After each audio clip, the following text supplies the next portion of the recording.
making me. What's time at a thing they kill or keep a buy or lose or living? I gotta go faster, keep up the pace, just to stay in the human race. I could go supersonic, the problem's chronic.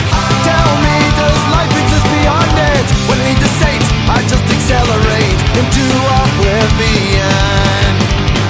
Into oblivion.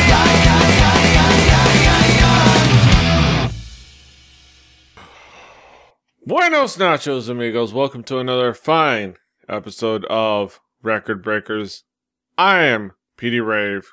Once again, here with me is my quorum of buddies and record reviewers and yahoos and whatnots.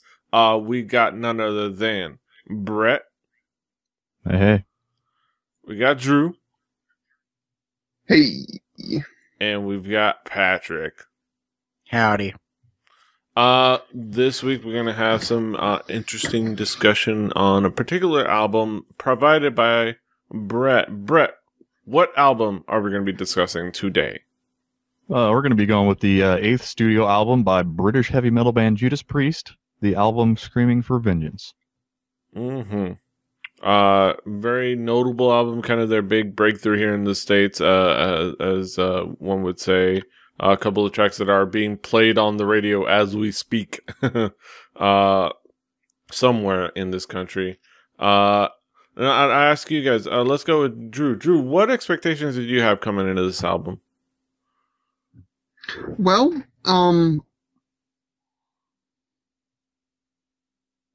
being sort of in the metal scene, classic bands that you hear, and Judas Priest always high up on that list. So I sort of knew the sound I was getting into. I never front to back listened to Judas Priest, like I say on some things, like one solid album.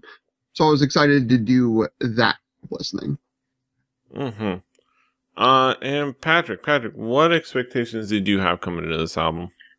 I rather sometimes enjoy the whole new wave of heavy metal period, the sort of pre-thrash metal scene, and mostly I'm more of an Iron Maiden guy than a Priest guy, but I've been known to break the law with Judas Priest once in a while, so I was in. I don't think I think I might actually somewhere have this album on vinyl, but I'm not sure I've ever listened to it front to back. Yeah, so we have a big surprise for regular listeners of the show. We've all listened to a lot of the artists, but haven't listened to the album as a whole. Mm-hmm. It's a big change for us. It's a big change for our expectations coming into this album. Brett, what would be the themes and elements coming into this album? Well, it's a very tonal album. It is the sound of its genre. You got the drums hooked up to studio reverb, like, the big echoey thums, but in the metal variety, not the Phil Collins type.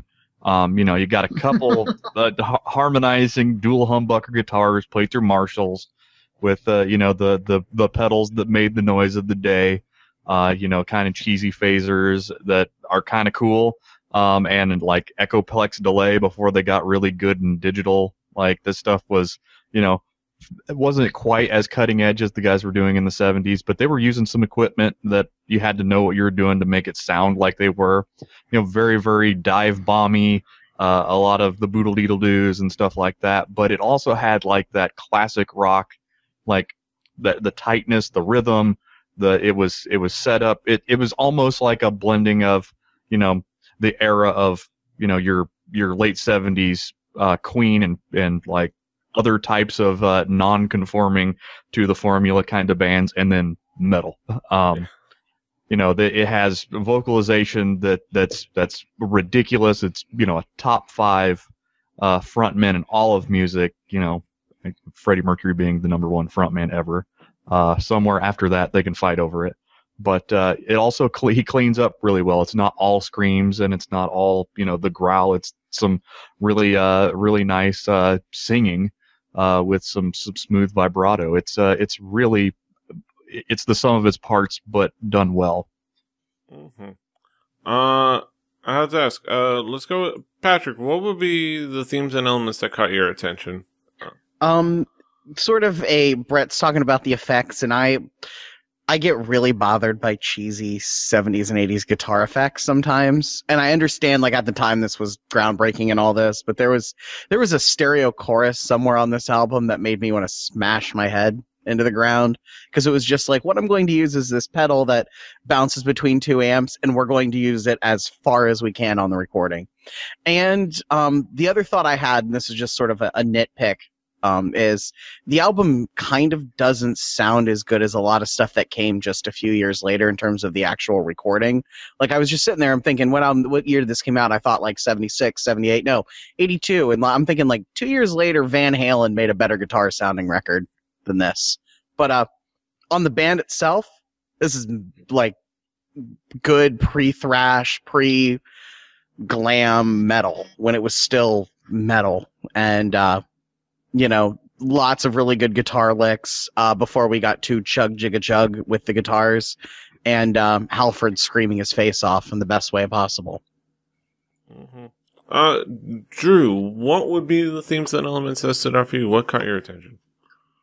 Well, it's weird that Swagger picked up so much on the guitar. For me, this leather, it's headbanging, it's heavy metal. Like, the guitar work is deep, yeah. The layering of the guitars is nice. The drumming is solid, the drumming is great. There's a lot of good stuff going on in the music. But this is Judas Priest. You come to Judas Priest for Rob Halford. Like, let's be honest. Like, Rob Halford, to me, is like one of the best singers in the business. His delivery is powerful with a huge range, which is not easy to do. And he's a great frontman. Like, to me, Judas Priest was all about that vocal. And his vocal on this, as it did on, like, every record from this era, just completely shined. Mm-hmm. So, yeah, it's some fantastic vocals from Rob Halford, some really good guitars and interesting effects, but I definitely see what Patrick is talking about. Brett, what would be some of the key tracks that you would point out on this record that kind of define the record? Well, the record sort of follows a similar theme. There's a lot of solid tracks, but the ones that really stand out, this album opens about as well as an album can open. It opens strong. You come into a concert, you think the fog machine's hitting, the laser lights beaming, the Hellion and Electric Eye. It starts off, you know what you're getting into as soon as you hear that song. Sparking. Like, yeah, you expect, a man in leather and rhinestones to come walking out, like, with assless chaps and screaming his lungs off. That is the title track of heavy metal right there. Yeah. One of the lesser known songs by them, Riding on the Wind, had some pretty good fun to it. It has more of the cues from older rock. I mean, this stuff that Judas Priest had to happen for other things to come after it. They also had some stuff that they drew from earlier music. But one of the songs that you will hear probably forever is You've Got Another Thing Coming. That is a song that is right now probably playing on some radio station somewhere in the world, and somebody's having to do something here in Miami. Yeah, he's from some guy's pumping gas and having a shitty day at work, but he's like banging his head. Yeah. Some important tracks right there. Some fantastically classic tracks. Drew, what would be some of the tracks that caught your attention? What would be some of the key tracks for you? Like Brett said, the Hellion opens up, and it's any metal band worth their salt has that song, the instrumental song, and that's just like the rest of the band is on stage, and the lead singer just comes out scowling, looking angry and studded in leather, and just it's awesome. Every band has that, Drew. Every band should. Yes, I agree. But then it leads into Electric Eye, which is a great first full song to it. It's a really strong foot forward. Riding on the Wind, I thought was really, really nice as well. Going back to Rob Halford being just an amazing vocalist, some of the holds on those high notes are just fantastic, and he keeps that power throughout that high range, which is not exactly an easy thing to do. Pain and Pleasure, I always like to compare songs to like what they make me feel like they would be good with other than just being the song. And this is like a training montage to like a boxing movie or something to me. So that was a lot of fun. Like an Yeah. yeah, like there's some of that goes on. Yes, I agree that, but that's, to me, that is what the song is, but what it could also be. But it could also- And then, like Brett said, You've Got Another Thing Coming. You don't really need to explain that one. It's that metal song that you put on your playlist of day at work, and I need things to make me feel better. And You've Got Another Thing Coming is pretty high on that list. Mm-hmm. Patrick, what would be some of the songs that caught your attention? What would be the key tracks for you? I'm gonna be the third person to say this album opens about as well as any album has ever opened. The Hellion, basically, what that makes me want to do is kick a door down and have the smoke billow in behind me. Walk out in the fog and everything and just look badass. Not that I've ever looked badass for a second of my life, but Just need that assless song- chaps and some studs. I'm telling you, if I can do all that and I have a fog machine and that's what's playing and I can just look awesome. And Electric Eye it's such a good song, and it's like all I can think of is this song scared suburban parents who looked for 2 seconds at the lyrics and tried to take them seriously, because that's what people did with metal in 1982, was like think they meant something when really it's, good old fashioned nonsense. We're just talking about weird shit because we're metalheads. And it's such a good song. The guitar riffs are good. The vocals are amazing because of Halford. You Got Another Thing Coming. One of my fairly regular playlists at work is the Grand Theft Auto Vice City soundtrack, and that's on it, and you don't skip that song. It's freaking perfect. There's Riding on the Wind had some really good guitar solos, and they it didn't quite reach like the Maiden guitar duel that I like, but the solos played back and forth well, and I think the guitars on this album are, I think, overshadowed by Halford's voice, which isn't all bad. It's just, I sometimes get to be a guitar nerd with this kind of era, and it was good, not the best of its time, but very, very good. And again, I think Brett put it really well. Is like in the 4 or 5 years after this album came out, metal completely flipped over and went 2 very different ways. You had the whole LA glam rock scene happen, and you had thrash metal happen, all breaking off on opposite sides from what Priest and Maiden were doing, and a million other bands just a couple of years before. And it's good in that it still doesn't sound like the chuggy palm muted guitars. It's still like riff heavy and guys, playing reverbed out and awesome sounding, crazy guitar sounds. Mm-hmm. Yeah, some fantastic tracks. Like everything you guys said. Surprise, surprise. We're talking about how an album opens on the Record Breakers. I think one of our key themes here on this show, how an album opens. Let's go back around the horn and talk about kind of our conclusions about the album overall. Drew, what would be your thoughts conclusively about the album overall? Judas Priest is a metal band through and through. There are certain bands that sort of define a sound, in my opinion, and Judas Priest is one of those bands where if you're looking to get an alien coming to Earth on examples of metal, if Judas Priest is not in there somewhere, I think you've done it wrong. Yeah. And it's just a really great record all around. It's from beginning to end. It's a fun listen. It's what metal should be. And Patrick, what would be your thoughts on the album overall? if you did fantasy football with a metal band and you had to pick a lead singer, it would be like all day. Like, do I go Halford or do I go Bruce Dickinson? And that, like, the vocals on this album make it. It's hard to pick. I prefer Maiden. They're just of this era. They're the band I really like. But like, imagine Maiden with Halford. That would be even better.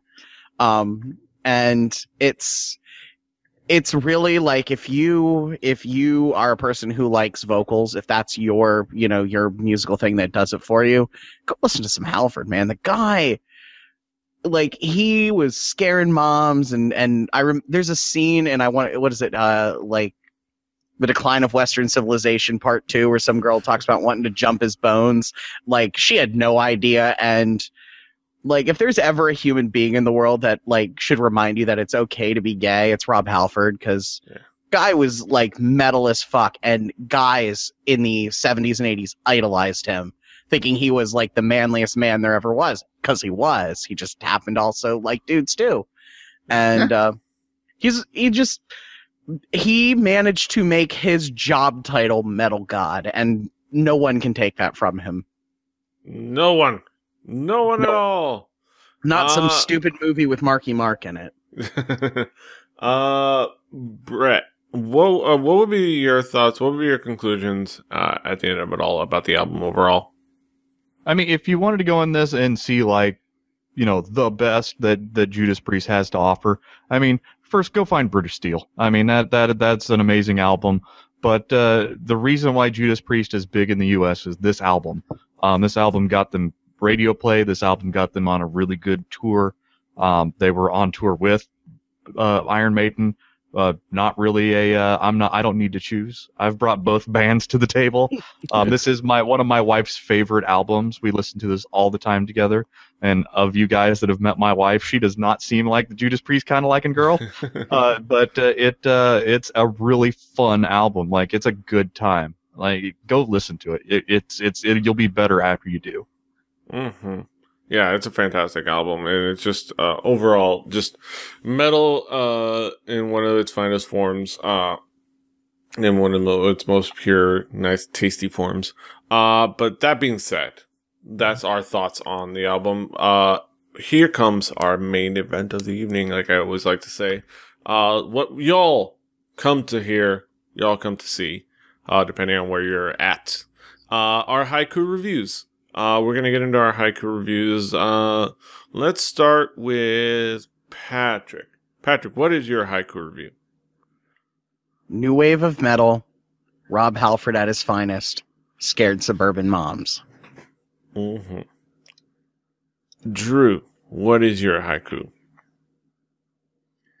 Great heavy metal, where the singer is key to music greatness. Mm-hmm. Mine, of course, I've got Halford's killer voice shines in the maelstrom of great heavy metal sounds. And of course, Brett, what is your haiku? Tone you would kill for from the best pipes in metal. I wish there was more. Mm-hmm. And that's it for our haikus, and that's it for our review of the album. Of course, if y'all want to play along, y'all can check out our playlist on Spotify. Should be a public playlist. Should be able to find it. We'll try to. I forget to link it on a regular basis on the Twitter account because it's a little hard to find on Spotify. But I'll try to link it. In the various places that y'all check us out. So look out for that. If y'all want us to curate a playlist somewhere, just let us know. Just know that it's not going to be on Beats Music because fuck Beats Music. I miss Mog. Mog was better. Beats Music will never be Mog. Fuck Beats Music. All right. That being said, yes, I miss Mog. That being said, on that playlist will be our next album. That is going to be provided by Drew. Drew, what have you got for us next week? When you think of third wave ska punk from the mid-90s, there's a few bands you think of. One of them is a little band from Gainesville, Florida by the name of Less Than Jake. We will be doing their album Hello Rockville. Mm-hmm. That is going to be a fun discussion. Peppy discussion for us. So look out for that next week. But that's it for us. You can find us all over the internet. As I've said before, Patrick is at the Swagger. Brett is at Hibbitybibbard, HIBBITYBIBBARD. Drew is at XDruciferX. I'm at PD Rave. The show is at 4 Record Breakers. That's the number 4 Record Breakers. RecordBreakersPodcast.com, RecordBreakersPodcast@gmail.com, iTunes, Stitcher. Share, like, subscribe. Give us reviews. Let us know what you think of the show. Until next time, hasta los huevos. Toodaloo. Money in the bank. Shut it, what you drank. Rap, rap.